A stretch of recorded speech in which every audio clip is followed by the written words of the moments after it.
السلام عليكم ورحمة الله وبركاته. اللهم صل وسلم وبارك عليك يا حبيبي يا رسول الله، عليه أفضل الصلاة والسلام. اللهم ارحم أمي وارحم أبويا واجمع ما بينهم واسكنهم الفردوس الأعلى. بصوا يا حبايب قلبي، النهاردة هنعمل مع بعض الغدا. انا عملت رز ببصله، وهقول لكم الرز ببصله بيبقى غامق كده ازاي. هقول لكم التركيه اللي انا بعملها، وبيبقى غامق وبيبقى طعمه زي بتاع المطاعم بالظبط والله العظيم. النهارده بقى رحت جبت سردين، وجبت سمك بلطي. بصوا يا حبايب قلبي، السردين ده فيه قيمة غذائية عالية خالص، يعني ابحثي هتلاقي، يعني حتى لو مش بتاكليه مقلي ممكن تعمليه صينية، بس اهم حاجة دخليه لعيالك في الاكل وكده يعني هو مغذي للاطفال ومغذي للعيال عشان الذاكرة والفيتامينات وكده. وهو مش غالي، هو مش غالي. تمام. بصوا بقى، انا هنا رحت السوق. تمام. جبت السمك، بس بصراحة لقيت السمك ده كتير قوي علينا. هقول لكم دلوقتي انا هعمل بيه ايه. هنا بقى بصي، السردين ده مش غالي على فكرة، في ناس بتجيبه وبتعمله وجبة غدا، يعني مش شرط تعملي جنبه سمك خالص، لا. بس انا بعمل سمك عشان في عندي بياكل السمك وفي بياكل السردين، فانا بعمل كده وكده. ما اعرفش اعمل سردين بس عشان ايه، عندي مريم بنتي مش بتاكل ايه السردين. فهنا بقى بصي انتي، يعني السردين يا جماعه سعره مش غالي، يعني لو جبتيه وقضيتي بيه يوم هيقضي يومك وهيبقى اكله حلوه والعيال هيحبوه.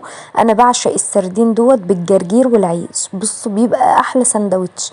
اعمل سندوتش كده بالطحينه او لو في بابا غنوم وايه تاني والجرجير، بيبقى طعمه جميل قوي. جربوا يا جماعه الاكل ده حلو وكله غذا بصراحه. اليوم ده والله العظيم كنت معلقه على الغسيل وتعبت، والسمك ده خد مني تنظيف جامد، بالذات السمك الكبير ده انا ما بحبوش عشان بيبقى عظمه ناشف وكان هيكسر لي المقص. المهم هنا بقى خلاص قصقصت ونضفت وغسلت، وعشان السمك يطلع معاكي ابيض وزي القشطه بتعملي ايه بقى، بتحطي دقيق على السمك بعد ما تغسليه، بتنقعيه في شويه دقيق. بصراحه السمك كان حلو قوي قوي قوي، عمري في حياتي ما اكلت سمك بالطعم والجمال ده. هنا بقى يا حبايب قلبي بحط الملح كده على البصل، وبحط السكر، وبحط قرفه، وبحط كركم، وبحط كمان ملح ونطره شطه. كل ده بحطه كده يتشوح في الزيت عشان لو في رطوبه او في حاجه تطلع ويبقى الحاجه طعمها حلو. واول بقى ما الاقي البصله، بسيب البصله لما تحمر خالص، بسيبها لما تحمر خالص ما يبقاش فيها ابيض خالص. وبعدين اقوم طشه التوابل مره واحده تقلبتين، واقوم حاطه الميه. مش بغيب التوابل لو غويبتيها هتمرر. ليه بتحط سكر؟ بحط سكر عشان يعدل مراره البصله اما بتحمر، مش سكر طعمه مش بيبان خالص بس بيعدل المراره. تمام. جربي يا جماعه الوصفه دي، والله بيعملوها في المطاعم كده بالظبط، بطعمها حلو قوي، بطعم الرز حلو قوي. لو عندك دقه، لو فضل منك دقه حطي حته دقه، بس انا ما فضلش مني يعني. لو فضل منك حطي، بيخلي طعم الرز برضو جميل. هنا بقى بصوا هعمل ايه. هجيب الاول السردين، بحط ايه بقى، بحط شويه بصوا السمك يا جماعه ابيض وزي القشطه ازاي. السمك ابيض وزي القشطه. هنا بقى تبلت، خدت شويه من التمليحه وحطيت عليه شويه كمون وشويه ملح، وقلبت السردين وعينته بقى في جنب. زودت هنا شويه ملح، وهبدا اعمل السمك بتاعي. السمك بيبقى ابيض زي القشطه علشان انا ايه، نقعته في شويه دقيق. الدقيق بيمتص الدم الزياده اللي بيبقى في الفراخ او في السمك او في اللحمه. صدقيني والله العظيم الحاجات دي يعني بتبقى حلوه أوي، بس انا مش بنقع اللحمه في ميه ودقيق. يعني زي بط، زي فراخ، زي حمام، زي سمك، بنقعهم في ميه ودقيق، بيمتص الدم الزياده، وبيخلي الحاجه معاكي بيضه خالص، بيضه قشطه، وبيشيل الزفاره كمان. هنا بقى بصوا خلاص كده حطيت بقى ليمون وكمون وشطه وملح. ملحت السمك بتاعي هركنه في جنب، وابدا ايه اعمل معاكم ايه. آه بصوا بقى الرز، انا سبت الرز يغلي ويقطع في نفسه، يعني سبته يغلي حوالي ايه 3 دقايق كده مع نفسه، يفضل يغلي يغلي يغلي في الحاجه اللي احنا حطيناها دي. وشوفي بقى احلى طعم، وشوفي يعني احلى حاجه في الرز ده، احلى رز يطلع منك زي بتاع المطاعم. ما تحطولوش ولا فلفل اخضر ولا طماطم. ليه؟ عشان لو بات منك الحاجات دي ممكن تحمض. فاحنا بنعملوه كده، هو المطاعم بيعملوه بالطريقه دي. والله العظيم والله العظيم بيبقى غامق وطعمه فظيع، والله ما حدش داقه من ايده لما شكر فيه. هنا بقى ايه، هندخل على الحله دي. انا تبلت طبعا كل حاجه وعينت حبه في الحله دي لبكره، وزودت الرز شويه، قلت عشان يبقى عندي اكل النهارده وبكره.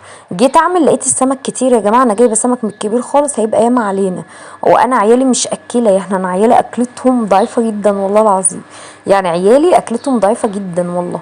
فهنا بقى طلعت كده سمك حطيته في الحله لبكره، والسمك اللي في الكيس حطيته في الفريزر يوم تاني اطلعه اعمله. وعلى فكره الاكل اللي انتوا هتشوفوه دوت اتبقى منه والله العظيم يجي طبق سردين كمان. قسمت السردين على يومين، حبه النهارده وحبه لبكره. وعملت السمك برضو، يعني النهارده عملت 3 قطع سمك، بكره عملت 4، وعينت الباقي في الفريزر. بس يا ملك اسكتي.